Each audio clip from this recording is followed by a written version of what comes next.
A graça do nosso Senhor Jesus Cristo, o amor de Deus o Pai e a companhia do Espírito Santo sejam com todos nós, hoje e sempre. Amém.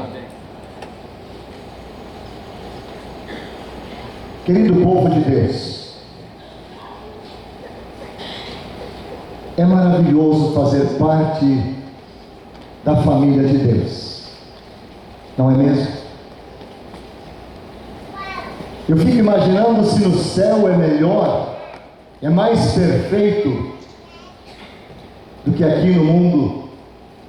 Não dá para imaginar como vai ser. Assim como ouvimos os corais na abertura deste nosso congresso, corais de Ibis, Vila Velha, as bandas durante o nosso congresso trazendo o seu louvor, o coral de Caiacica de Campo Grande, nessa manhã, um jovem como Ramon, tocando órgão, neste momento. Que maravilha! Que maravilha é fazer parte do povo de Deus, rumando sempre firme em direção ao alvo da perfeição, de estarmos com Deus no coral eterno. Mas enquanto no mundo, Deus nos diz em 2 Coríntios capítulo 5, versículo 15, Jesus morreu por todos, para que os que vivem, isto é, para os que fazem parte do seu povo, da sua família, não vivam mais para si mesmos, mas para aquele que por eles morreu e ressuscitou. Juntos somos mais, para anunciar as grandiosas obras de Deus neste mundo. Queridos irmãos e irmãs no Senhor e Salvador Jesus, estamos chegando ao final do 21º Congresso Nacional da Liga de Leigos Luteranos do Brasil.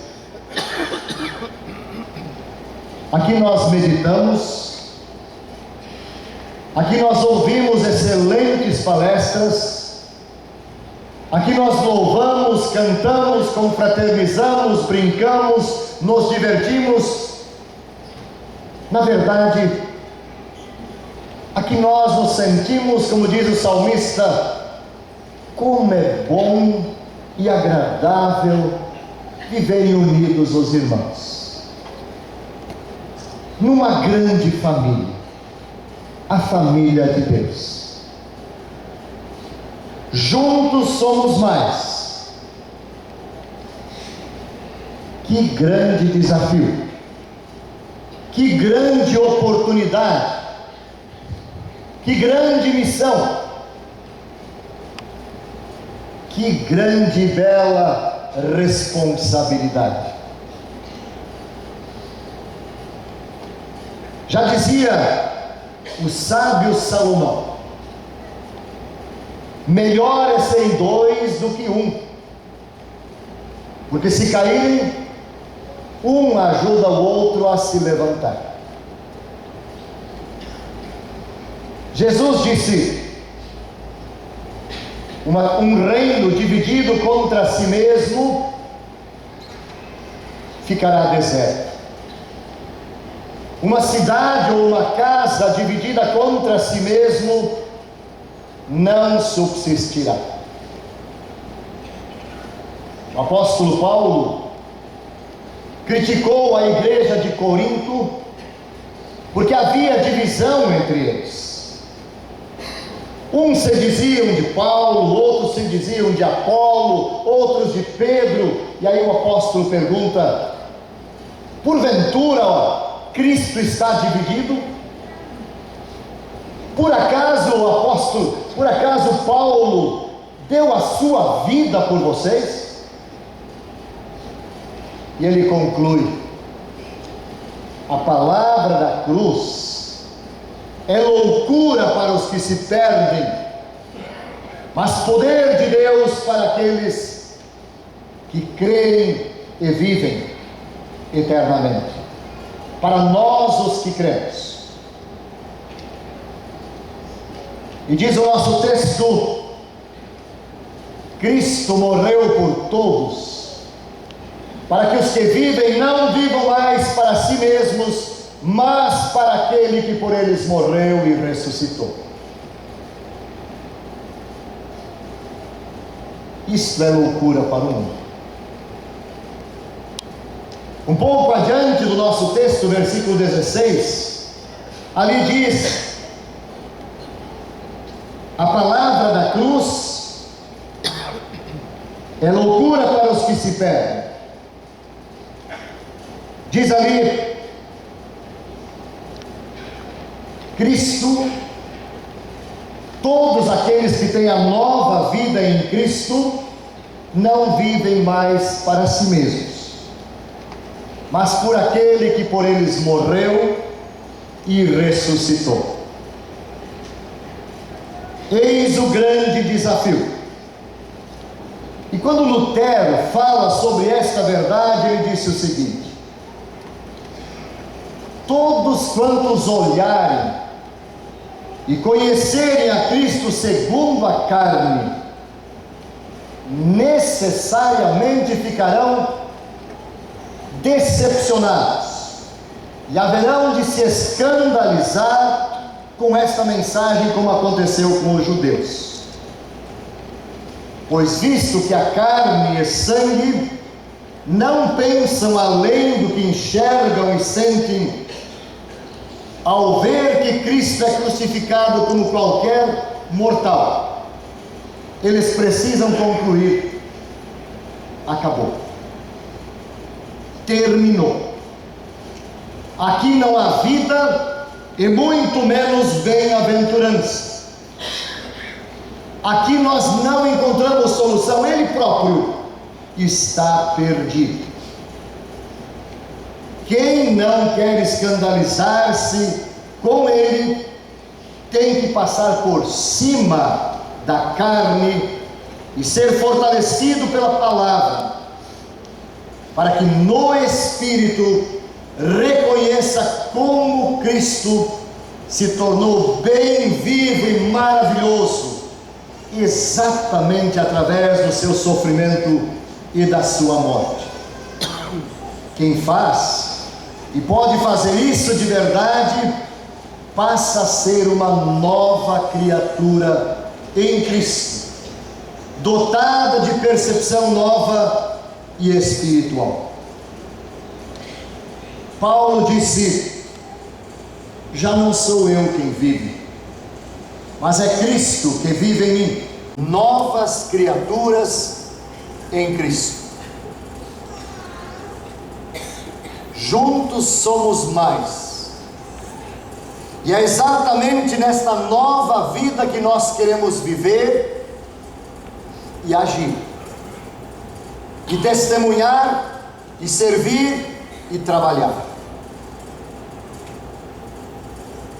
E o que nos move, o que nos impulsiona, o que nos motiva, única e exclusivamente é a graça de Deus, o amor incomparável de Deus para conosco. Deus amou o mundo de tal maneira que deu o seu Filho unigênito para que todo que nele crê não pereça, mas tenha a vida eterna. Primeiramente, Deus nos criou, a nós e a todas as criaturas. E diz em Gênesis capítulo 1, versículo 31: e viu Deus tudo quanto fizera, e eis que era muito bom. Queridos irmãos, eu não consigo nem imaginar o que significava este muito bom de Deus, porque a minha imaginação já contaminada pelo pecado, limitada e fraca, não chega a conhecer e saber o que é este tudo muito bom segundo Deus. Mas não havia maldade, não havia tristeza, não havia ódio, não havia rancor, não havia inveja, não havia ciúme, tudo era perfeito. Mas aí o homem botou tudo a perder. O homem caiu em pecado, e como eu tenho dito muitas vezes, foi a maior tragédia da humanidade. Pois a partir dali, tudo de ruim que acontece é consequência desta queda. A maldade, o ódio, falta de amor, a inveja. E diante deste quadro desesperador do homem, o que fez Deus? Deus nos amou. E nos amou tanto, que deu o seu Filho para a nossa salvação. Deus enviou o seu Filho para nos reconciliar consigo mesmo, nos comprar de volta. Como disse o apóstolo Pedro, e mais tarde Lutero, parafraseando o que Pedro disse: Jesus nos comprou não com ouro ou prata, mas com o seu santo e precioso sangue, e sua inocente e amarga paixão e morte, para que nós lhe pertencêssemos, para que nós fôssemos dele, e vivêssemos submissos a ele, e o servíssemos em todo o nosso viver. Quando eu penso nesta verdade, de que Jesus nos comprou de volta, que nós somos dele, reconciliados pela sua morte na cruz, eu me lembro de uma história bíblica, ou melhor, de uma história que eu ouvi quando criança na escola dominical, e que tinha como título: Nós somos duas vezes de Jesus. E contava essa história que um menino muito pobre morava nas proximidades de um rio, e ele gostaria muito de ter um barquinho para poder brincar naquele rio, mas o seu pai, sendo pobre, não tinha condições de comprar este barquinho, e assim ele decidiu usar os recursos que tinha e ele próprio tentar fazer alguma coisa para a alegria do seu filho. Com muito capricho, com muito cuidado, construiu um barquinho, pintou ele, testou no rio, funcionou e deu de presente para o seu filho. Foi um dia de muita festa, de muita alegria.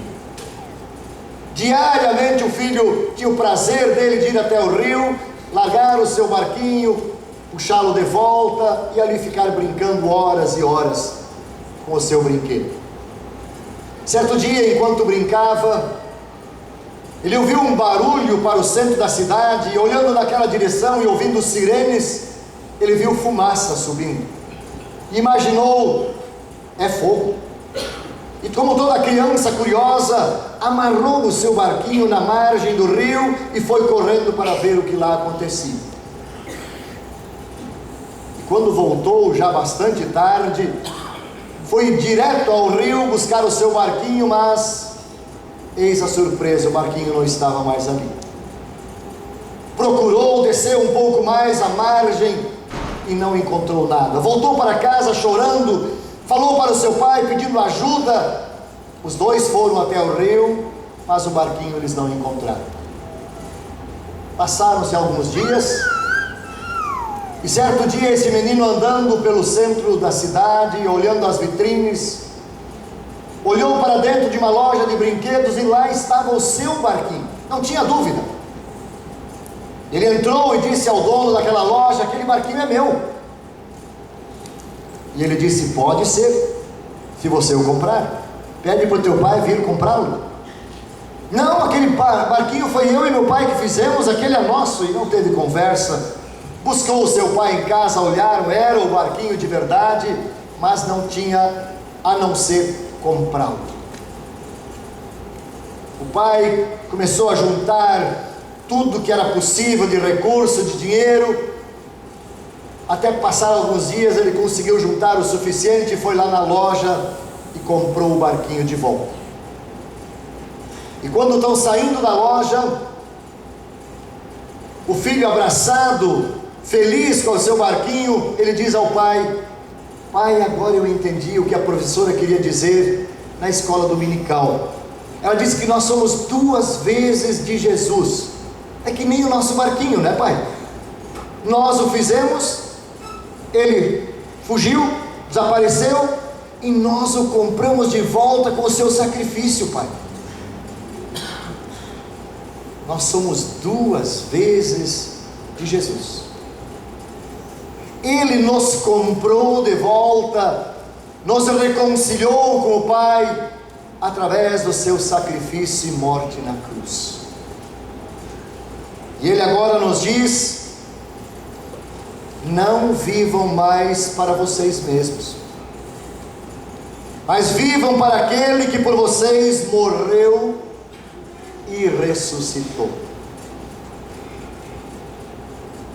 Juntos somos mais, e juntos nesta nova vida em Cristo, nós queremos testemunhar mais, servir mais, trabalhar mais e consagrar nossa vida com tudo que temos e somos ao serviço do nosso Deus, que nos amou tanto, que nos iluminou com seus dons, que nos santificou e santifica e conserva na verdadeira e única fé, por meio da palavra e dos sacramentos.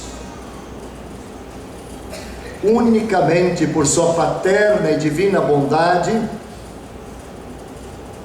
Deus nos disse, nos desafiou, dizendo: sejam minhas testemunhas, vão pelo mundo inteiro e preguem o Evangelho, sejam meus embaixadores, sejam a luz, o sal, o bom perfume de Cristo neste mundo. Sim, ainda hoje Deus diz a cada um de nós: vocês são raça eleita, sacerdócio real, nação santa, povo de propriedade exclusiva de Deus, a fim de proclamardes as virtudes deste que vos tirou das trevas para a sua maravilhosa luz. Juntos somos mais. Foi muito bom estarmos aqui neste congresso. Foi muito bom ouvirmos palestras fantásticas, que nos tocaram profundamente, que nos emocionaram. Ouvirmos testemunhos aqui que tocaram no nosso coração. Mas eis que está chegando a hora de voltar. De voltar aos nossos lares, à nossa cidade, à nossa vila, ao nosso bairro, à nossa comunidade. E aí começa o desafio de fato. Pôr em prática o que nós aqui ouvimos e recebemos. De fato fazer isso que nós aqui tão bonito ouvimos e com o que nós concordamos. Sermos de fato mais testemunhas, servirmos mais e melhor, trabalharmos com tudo que temos e somos, nos consagrar inteiramente ao serviço do nosso Rei e Senhor. E isso, meus prezados irmãos, não podemos esquecer, começa em casa.